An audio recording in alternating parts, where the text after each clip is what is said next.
একটা ছোট্ট বাঙালি ভাইকে দিয়েছিলাম, অনেকগুলো নিয়ে গেছে বেশ মাসাল্লাহ।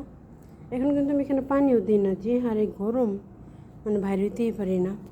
তারপর মাসাল্লাহ কত সুন্দর শাক হয়েছে। দুই দুই তিন সপ্তাহ হয়ে যাব ছেলেটা নিয়ে গেছে, ছোট্ট একটা বাঙালি ভাই নিয়ে গেছে। আমার এখানে কাজ করতে আইছিল, আমি বলছিলাম যে শাক যদি খেয়ে থাকো নিয়ে যাও, ভাইয়াটা নিয়ে গেল। মাসাল্লাহ আবার নতুন পাতা জড়াইছে। আমি কিন্তু খাই না, একা তো খাওয়া যায় না। আমি অনেকগুলো কেটে ফ্রিজে ফেলে রাখছি, খাইটাই না।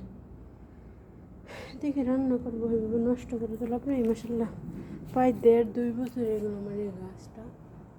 সামান্য 4-5টা ডাটার থেকে কি শাক ডাই না হইল। একে দেখলে মাটিটা ভালো। আমার বিলাইগুলো খাইতেছে।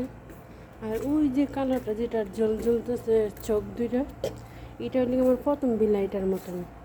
যখন আমার প্রথম বিলাই ছিল এখানে মা, এগুলোর মা যেটা অ্যাক্সিডেন্ট করে মারা গেছে, এটা হলে একদম সেম টু সেম কপি, মানে কোনো কিছু ডিফারেন্স নেই, পুরোপুরি এটার মতনই। আমি কাছে না দেখাই, চোখ দুইটা জলে শুধু এই যে, মানে ওইটার মতন একদম 100% এটার মতন বিলাইটা মশলা দিলে। আমার ম্যাডামের থেকে তো মশলাটা প্রোডাক্ট থেকে বাইরে ফেলে। যেমন পুদিনা, কি সুন্দর পুদিনা হয়েছে মশলা। এই যে ডাটা শাক, লাল শাক।